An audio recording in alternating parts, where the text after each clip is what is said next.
말씀 사무엘상 7장 12절부터 마지막 17절까지 봉독합니다. 418쪽 구약성경 사무엘상 7장 12절.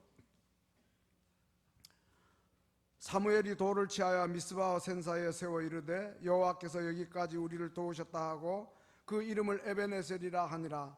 이에 블레셋 사람들이 굴복하여 다시는 이스라엘 지역 안에 들어오지 못하였으며 여호와의 손이 사무엘이 사는 날 동안에 블레셋 사람을 막으심에 블레셋 사람들이 이스라엘에게서 빼앗았던 성읍이 에그론부터 가드까지 이스라엘에게 회복되니 이스라엘이 그 사방 지역을 블레셋 사람들의 손에서 도로 찾았고 또 이스라엘과 아모리 사람 사이에 평화가 있었더라. 사무엘이 사는 날 동안에 이스라엘을 다스렸으되 해마다 베델과 길갈과 미스바로 순회하여 그 모든 곳에서 이스라엘을 다스렸고 라마로 돌아왔으니 이는 거기에 자기 집이 있음이니라.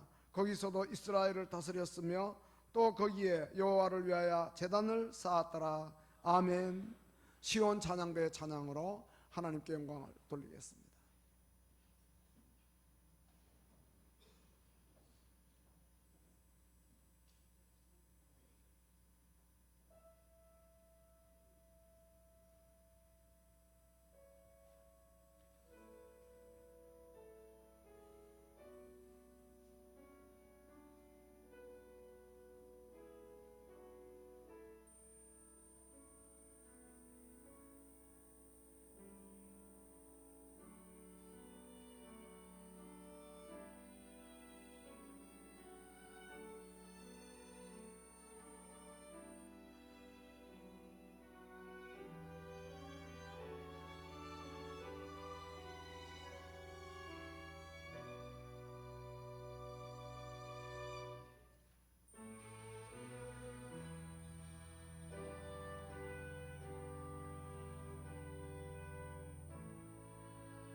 아멘. 희망과 기대를 가지고 2020년 새해를 새롭게 시작했습니다. 그러나 우리 주변 상황은 그렇게 녹록지 않습니다. 들려오는 소식들이 그렇게 좋은 소식만은 아닙니다. 호주에서는 6개월 동안 산불이 계속되어서 기후온난화를 걱정하고 있고, 필리핀에서는 탈화산 폭발로 마닐라 공항이 한때 폐쇄되기도 하고, 여진 때문에 계속 두려워하여 수십만 명의 주민들이 대피하기도 하고, 또 우크라이나 비행기가 이란 미사일 공격을 받아 떨어져서 176명이 한꺼번에 사망하기도 했습니다. 우리나라 국내 사정도 여전히 어렵습니다. 정치는 혼란스럽습니다. 경제는 불황이고, 북한의 핵위협은 여전하고, 외교에 있어서도 혈맹이던 미국과 대립을 이루고, 일본이나 중국, 러시아와의 관계도 그렇게 좋지 못합니다. 국가 체제도 자유민주주의 국가가 매우 위험을 받고 있고, 그런데다가 4월에는 국회의원 선거가 있습니다. 공산주의 그 무신론, 유물론 그 사상에서 남한을 지키기 위해서 자유민주주의 국가로 보존되도록 하기 위해서 미군 3만 5천 명이 희생되었어요. 이러한 가운데 있는데 지금도 75년이 지나는 동안 북한은 주체사상이나 적화야욕을 버리지 않고 있습니다. 그럼에도 불구하고 우리끼리 무조건 잘 되면 된다 하는 이러한 생각은 아주 위험합니다. 생각을 바꾸지 않고 통일이 된다면 적화 통일되는 것 뻔한 것이고, 오늘 장로님 기도해 주신 그대로 북한이 세계에서 기독교 박해 국가 1위에 있단 말이에요. 신앙생활 하다가 붙잡혀서 정치범 수용소에 들어가 있고, 자유롭게 믿음 생활할 수 없는데 그러한 통일을 우리가 염원할 이유가 어디 있느냐 하는 거예요. 그러니까 우리는 정말 새롭게 시작하는 이 금년 한 해에도 하나님 우리를 도와주셔야 합니다.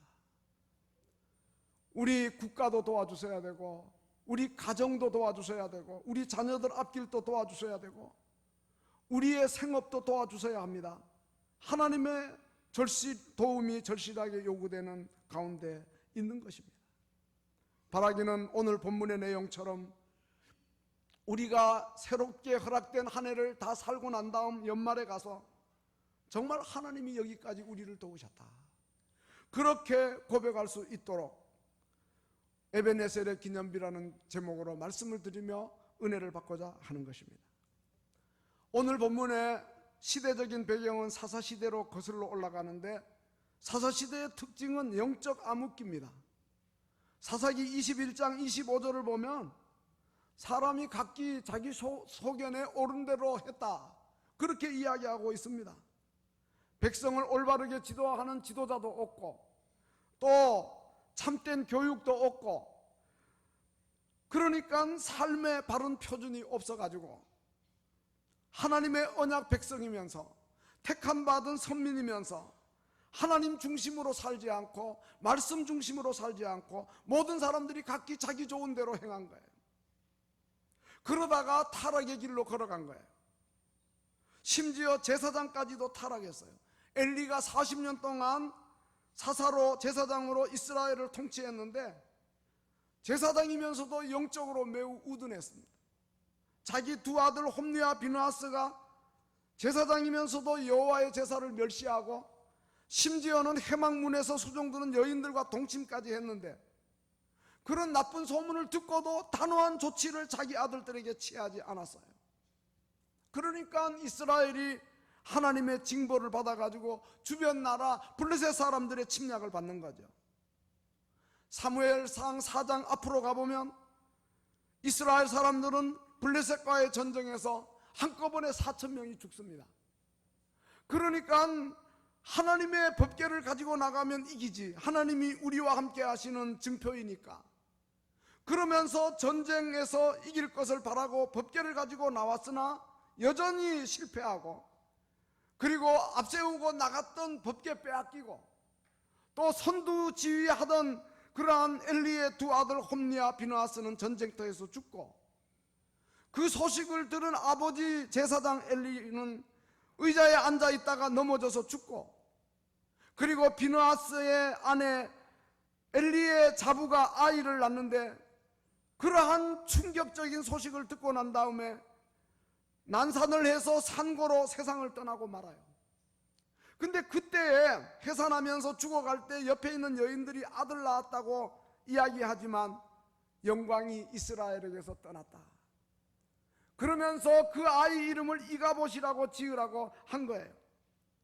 하나님의 영광이 이스라엘에게서 떠났으므로 전쟁에서 패하고 법궤를 빼앗기고 진두지휘하는 자가 죽고 제사장까지 죽게 되는 이러한 일이 왔다는 이 불행하고 슬픈 이야기를 하고 있는 거예요.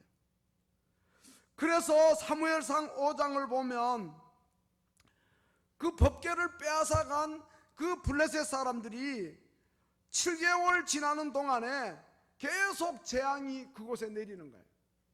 장소를 옮겨보아도 옮긴 장소에 또 재앙이 임하는 거예요. 그래서 두려워해가지고 사무엘상 6장을 보면 새 수레에다가 2마리 암소가 끌게 해가지고 법궤를 실어서 이스라엘 경내로 보냅니다. 그리고 이제 사무엘상 7장 앞에 나오는 2절 하반절을 보면 하나님의 개가 돌아온 지 20년 지나면서 이스라엘 온 족속이 여호와를 사모했다, 이렇게 말씀하고 있어요. 영어 성경 번역 가운데는 이스라엘 집이 여호와를 사모했다를 seek after라고 번역하기도 했는데, 그 뜻은 하나님을 찾고 또 찾았다는 뜻이에요. 이스라엘 백성이 그동안은 영적인 방황을 하면서 하나님 찾지 않고 하나님 안 계셔도 우리 잘할 수 있는데 그런 생각을 가졌지만, 고난이 닥치니까 하나님을 갈급하게 찾지 않을 수가 없었어요. 자기들 인생에 있어서 하나님이 반드시 계셔야 되겠다, 하나님이 우리들의 삶의 주인이 되어야 되겠다. 그래서 하나님을 간절히 사모하고 찾고 또 찾은 거예요. 오늘 우리들도 마찬가지입니다. 여호와 하나님을 간절히 사모하고 또 찾아야 합니다. 내 인생에 있어서도 여호와 하나님께서 반드시 계셔야 한다. 주님이 나의 삶의 주인이 되셔야 한다. 절실히 깨닫고 천부여 의지없어서 손들고 옵니다. 주님, 나 외면하시면 나 어디 가겠습니까? 찬송하면서 주님께로 나와야 하는 거예요. 금년 한 해 동안 여호와 하나님을 간절히 사모하며 찾으십시다. 하나님의 은혜를 구하고 또 구하십시다. 하나님 은혜 한 번 경험하고 끝나는 것이 아니라 계속 하나님의 도우심과 은혜가 필요합니다 하고 에베네셀의 하나님을 찾으시는 복된 성도들이 다 되시기를 주님의 이름으로 축원합니다. 그리고 사무엘상 7장 다 읽지 않았습니다만 3절을 보면은 새로운 지도자로 사무엘이 등장합니다. 사무엘은 우선 먼저 이스라엘 백성들로 하여금 하나님과의 올바른 관계를 맺도록 하는데, 사무엘이 이스라엘 온 족속에게 말합니다. 만일 너희가 전심으로 여호와께 돌아오려거든 이방 신들 아스다롯을 너희 중에서 제거하라. 그렇게 이제 이야기하면서 여호와 하나님만 섬기는 이러한 일을 하라고 이야기하고 있는 거예요. 그러면 여호와께서 너희를 블레셋 사람들의 손에서 건져내시리라, 이렇게 사무엘이 지도하고 있는 거예요. 이스라엘 온 백성들은 이제는 사무엘의 지도를 받습니다. 순종하면서 바알과 아스다롯을 제거하고 회개하면서 여호와 하나님만 섬기겠다고 다짐합니다. 그렇습니다. 하나님은 언제나 그의 자녀들에게 은혜 베푸시고 복 주시기 전에 먼저 요구하시는 게 있습니다. 하나님 미워하시는 거 버리라는 거예요. 제거하라는 거예요. 사사기 6장을 보아도 미디안 압제하에서 신음하다가 이스라엘 백성을 구원하기 위해 기드온을 보내실 때에 하나님이 나타나서 너는 이스라엘을 미디안 손에서 구원하라 그러면서 제일 먼저 너의 아버지에게 있는 바알과 그 제단을 헐고 그 다음에 그 곁에 있는 아세라상을 찍으라, 그렇게 이야기합니다. 그래서 이제 그 밤중에 그 기드온이 10명의 종들을 데리고 올라가서 그 바알의 제단을 헐고 그 곁에 있는 아세라상을 찍는 그러한 내용을 우리가 보게 되는데요. 그렇습니다. 오늘날도 마찬가지입니다. 첫째는 주님을 사모하는 마음을 가져야 되고, 그 다음에 두 번째는 우리가 하나님보다 더 위하는 우상을 제거해야 되는 거예요. 새 사람으로 새 옷을 입으려면 반드시 옛사람의 더러운 헌옷을 벗어야 하는 거예요. 우리 안에 있는 탐욕과 거짓된 것들, 그러한 우상을 제거하고, 그리고 하나님보다 더 위하는 우상들 과감하게 파괴하고 찍어내고 걷어내고, 그리고 하나님에게로 방향을 바꾸어 나와야 하는 것입니다. 풍요와 쾌락을 줄 것처럼 미혹하는 거짓 영의 미혹을 받지 않고, 우상들을 다 제거하고 악은 어떤 모양이라도 버리고, 그리고 하나님에게로 방향을 바꾸어 나오는 것이 진정한 회개이고, 그렇게 될 때에 주님의 도우심을 입게 되는 거죠. 그리고 이제 사무엘상 7장 6절을 보면은요, 사무엘 선지자가 이스라엘 모든 백성을 미스바에 모이게 합니다. 큰 부흥회를 여는데 미스바에 모여서 종일토록 금식하고, 그리고 우리가 여호와께 범죄했습니다, 그렇게 이제 회개하고 아주 진지하고 철저하게 하나님 앞에서 저들이 변화된 모습을 보게 되는데, 그렇게 될 때에 그들은 하나님으로부터 복을 받고 은혜를 경험하게 되는 거예요. 그 내용이 뭐냐 하면, 이스라엘 백성들이 미스바에 모였다고 하는 소식이 원수 블레셋 사람들에게 전해지니까, 기회는 이때다, 이스라엘 백성을 다시 지배하고 착취하자, 그러면서 일제히 블레셋 군대가 이스라엘을 공격해 오는 거예요. 블레셋 사람들은 자신감이 있습니다. 왜냐하면 군대가 강력하고 자기들이 갖고 있는 무기가 최신 무기고, 이스라엘 사람들은 제대로 된 무기가 없고 그저 그들에게는 겨우 나무 무기나 농기구만 가지고 있으니까, 그러니까 이제 블레셋 사람들이 이스라엘을 점령하는 거는 누워서 떡 먹기 식이죠. 그런데 이제 하나님께서 이 어려운 상황에 이스라엘을 도와주시는데, 그때에 이스라엘 백성들은 정말 두렵고 불안하지만 절망과 좌절 가운데만 빠져있지 않고 믿음을 가지고 선지자 사무엘에게 찾아와 가지고 부르짖습니다. 8절에 보면 이스라엘 자손이 사무엘에게 이르되, 당신은 우리를 위해 기도해 주십시오. 하나님 앞에 쉬지 않고 간구해 주십시오. 그리고 우리를 블레셋 사람의 손에서 구원해 주십시오. 이렇게 애원을 하는 거예요. 바로 그게 믿음이죠. 그리고 9절에 보면 백성들로부터 그러한 요구를 들은 사무엘이 먼저 젖먹는 어린 양 하나를 가져다가 온전한 번제를 드리고, 그리고 여호와 하나님께 이스라엘을 위해 간절히 부르짖고, 그러할 때에 하나님께서 응답하셔서 블레셋의 손길에서 그들을 구원해 주시는데, 10절 말씀 보니까 이 사무엘이 번제를 드릴 때에 블레셋 군대가 이스라엘 경내로 가까이 옵니다. 그때 여호와 하나님께서 큰 우레를 발하여서 그들로 하여금 어지럽게 만들고, 그 틈을 타서 이스라엘이 그들을 역공해 가지고 완전히 그들을 격퇴시키는 이러한 내용을 우리가 보게 되는,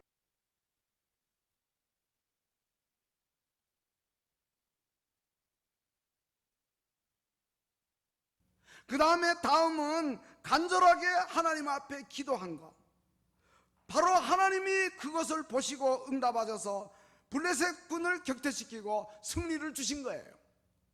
여러분, 우리가 하나님의 도우심을 받고자 하면 미스바에 모였던 이스라엘 백성들처럼 어린 양으로 드리는 온전한 번제가 필요해요. 이것은 예수 그리스도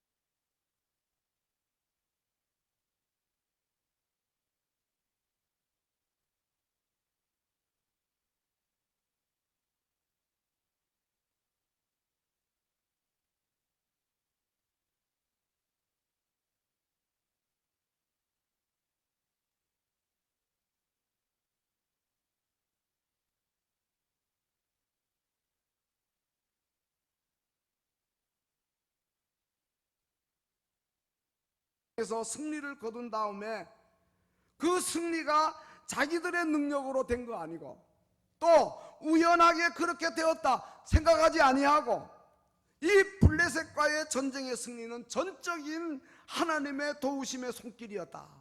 그러면서 하나님을 찬양하고 오늘 본문 12절입니다. 여호와께서 여기까지 우리를 도와주셨다. 그러면서 에베네셀이라 부르고 돌을 가져다가 기념비를 세우고 그 이름을 에베네셀, 도움의 돌이라, 여호와께서 여기까지 우리를 도우셨다, 이렇게 고백하는 거예요. 기념비를 세우는 이유가 뭡니까? 전쟁의 승리가 자기들의 의나 자기들의 노력이나 공로가 아니고 하나님의 전적인 도우심이었다는 것을 나타내는 거고, 또 하나는 그 사실을 잊지 않도록 대대의 자손들에게 기념하여 교육하는 목적이 있었던 거예요. 이 선지자 사무엘은 기도도 중요하지만 후손들에게 교육하는 일도 중요하게 여겼어요. 그래서 사무엘상 12장 23절 24절을 보면 나는 너희를 위해 기도하기를 쉬는 죄를 여호와 앞에 결단코 범하지 않겠다, 기도의 중요성을 이야기하면서 그 다음에 여호와께서 너희를 위해 행하신 그 큰 일을 생각해서 이제 선하고 의로운 길을 너희에게 가르치겠다, 그렇게 이야기합니다. 그러니까 기도하고 하나님의 말씀을 같이 강조하는 거예요. 금년 한 해 동안 우리도 정말 간절하게 열심히 모여 기도합시다. 그리고 또 하나님의 말씀을 우리가 아주 가까이 하는 우리들이 되십시다. 그래서 2월 둘째 주일에는 큐티에 대한 그러한 이제 외부 강사를 모시고 말씀을 듣고자 하는데, 우리 교회 안에 주간 성경 공부도 있지만 또 성경 통독도 있지만 큐티를 통해서 하나님 말씀 가까이 나아갈 수 있었으면 좋겠어요. 그래서 기도와 말씀의 두 날개를 가지고 2020년을 비상하는 우리들이 되었으면 하는 것입니다. 그 결과로 오늘 본문 13절 보면 이제는 블레셋 사람들이 불복을 합니다. 그리고는 이스라엘 경내로 다시 들어오지 못합니다. 왜요? 여호와의 손이 그 블레셋 사람들을 막아주셨기 때문에.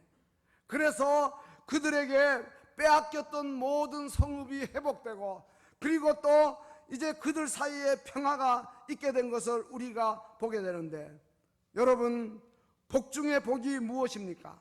바로 여호와께서 우리를 도우시는 복인 줄로 믿습니다.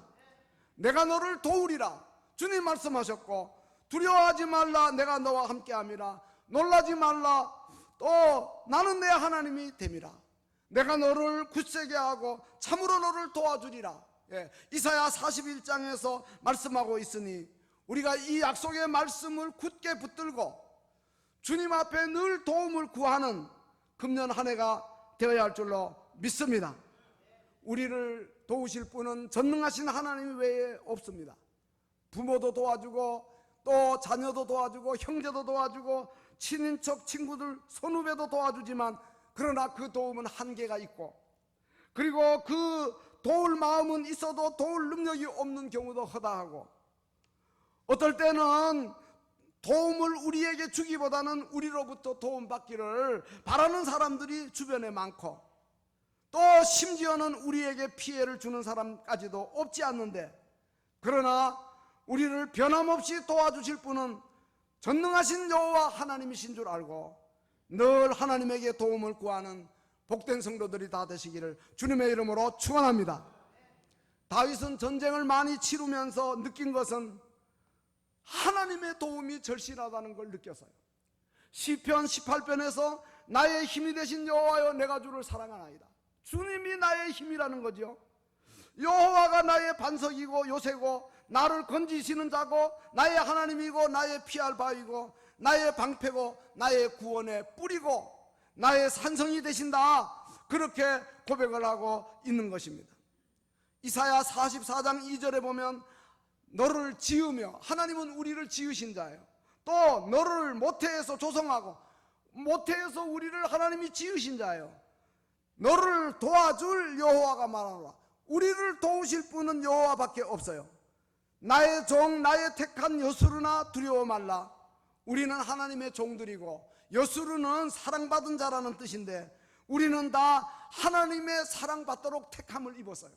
우리가 이러한 확신을 갖고 신명기 33장 26절 이하에 보면 여수르니여 사랑받는 너희들아 하나님 같은 이가 없도다. 그가 너를 도우시려고 하늘을 타고 궁창에서 위엄을 나타내신다. 그러면서 영원하신 하나님이 내 처소가 된다.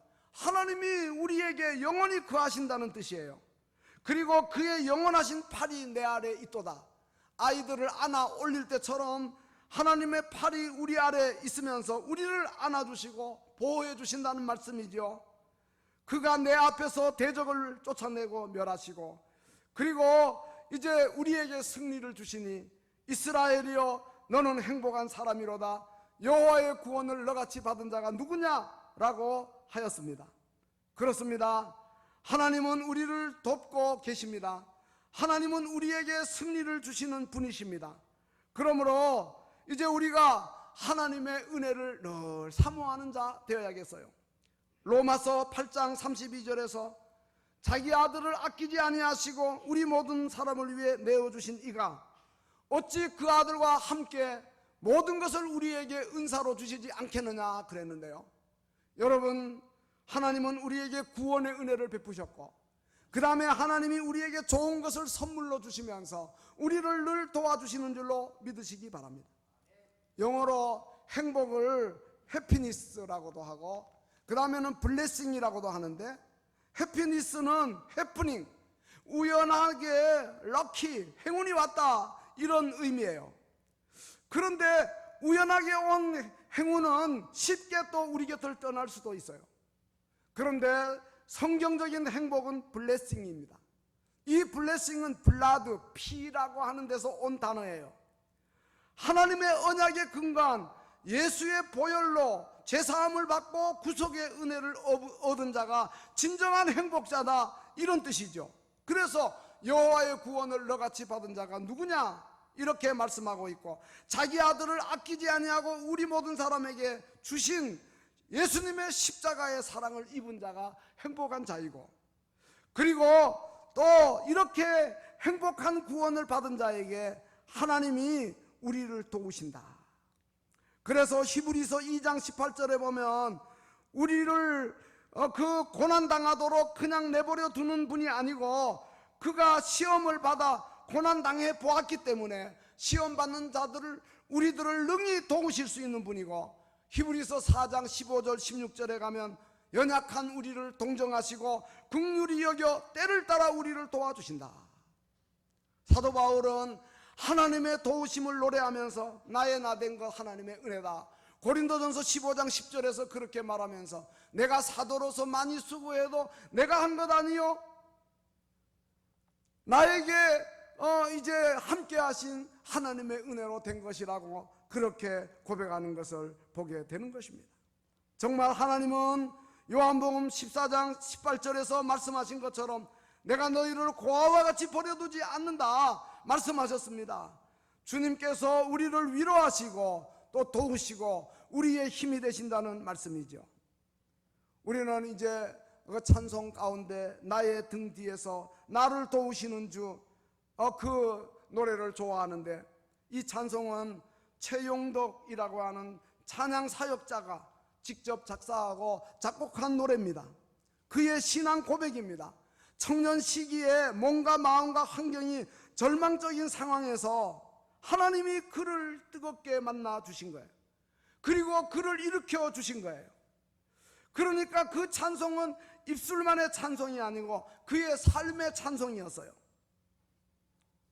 그가 다리가 아파가지고 만사를 포기하려고 할 때 지푸라기라도 잡는 심정으로 기도원에 올라가는데 기어서 올라가다시피 했다 그래요. 그런데 이제 주님께 부르짖어 간절하게 기도할 때 기적적인 치유를 그에게 하나님이 나타내신 거예요. 그래서 그는 이러한 찬송을 후에 지어서 또 작곡해서 부르게 되었는데, 특별히 일어나 걸어라 내가 새 힘을 주리니, 일어나 걸어라 내가 너를 도우리. 절망 속에 주저앉았던 한 사람 젊은이가 주님을 만나서 치유와 회복의 은혜를 입고, 그래서 이 노래를 작사하고 작곡하고 하나님이 우리나라의 대표적인 찬양 사역자로 그를 우뚝 세워 주신 것입니다. 하나님은 그 최영덕 찬양 사역자의 하나님만이 아니라 오늘 우리들의 하나님도 되시는 줄로 믿습니다. 금년 한 해 동안 우리 모두 에베네셀의 기념비를 세우며 삽시다. 하나님을 사모합시다. 하나님에게로 방향을 바꿉시다. 하나님보다 더 위하는 거 있으면 전부 제거합시다. 그리고 어린 양 예수 그리스도의 보혈 의지하여 하나님께 간절하게 기도하십시다. 그러면 하나님께서 응답하시고 우리를 도우실 것입니다. 그래서 연말에 가서 이스라엘 백성들처럼 모든 것이 하나님의 은혜였고 하나님의 도움이었다고 에베네셀의 기념비를 세우실 수 있는 복된 성도들이 다 되시기를 주님의 이름으로 축원합니다. 결론으로 우리가 새로 시작한 한 해를 다 보내고 금년 연말에 가서 어떤 고백을 하나님께 드릴까요? 아주 흥미로운 사실이 있습니다. 그것은 오늘 본문에 나오는 에벤네셀이라는 이 단어가 앞에 사무엘 4장 1절에 가면 나와요. 이스라엘은 나가서 블레셋 사람들과 싸우려고 에벤에셀 곁에 진을 치고 그랬습니다. 장소가 오늘 본문에 나오는 에벤에셀이에요. 같은 장소예요. 그런데 앞에서 말씀드린 대로 4장에서는 두 번이나 블레셋의 전쟁에서 패한 장소예요. 법궤를 들고 나가도 되지 않았어요. 그런데 7장에서는 에벤에셀에서 승리하게 된 거예요. 그 이유가 뭐예요? 바로 비느하스의 아내가 엘리 제사장의 며느리가 해산하다가 난산으로 죽어가면서 자기 아들에게 이름을 지어준 이가봇, 하나님의 영광이 떠났다는 거예요. 주께서 계시면 큰 시험도 이기지만 주 떠나가시면 내 생명도 헛되다는 걸 보여주고 있는 거예요. 그러니까 법궤를 가지고 왔다 하더라도 법궤를 이용하려고 한 거지 정말 진짜 믿음을 가진 것은 아니었어요. 그런데 7장에서는 앞에서 말씀드린 대로 하나님 사모했죠. 그리고 하나님보다 더 위하는 것 제거했죠. 그리고 회개했죠. 그리고 간절히 금식하며 기도했죠. 그리고 모든 일을 이루어 놓고도 이거는 우리가 한 것이 아니고 하나님이 하셨다고 하나님을 높였죠. 그러니까 하나님께서 승리를 주신 거예요. 사랑하는 성도 여러분, 우리의 모습이 어떠해야 되겠습니까? 여러분, 우리가 이가봇이 되어서는 안 될 거예요. 에베네셀이 되어야 할 거예요. 4장하고 이제 이 7장을 보면서 우리는 같은 장소인데 하나님 떠나면 아무런 의미가 없어요. 하나님이 함께 계셔야 되고 하나님을 모시는 믿음을 우리가 가져야 돼요. 금년 한 해 동안 우리들 가정에 그리고 우리 교회에도 정말 우리 국가에도 이가봇의 재앙이 임하지 않고 에벤에셀에 도우시는 하나님의 축복이 임하기를 주님의 이름으로 축원합니다. 기도하시겠습니다.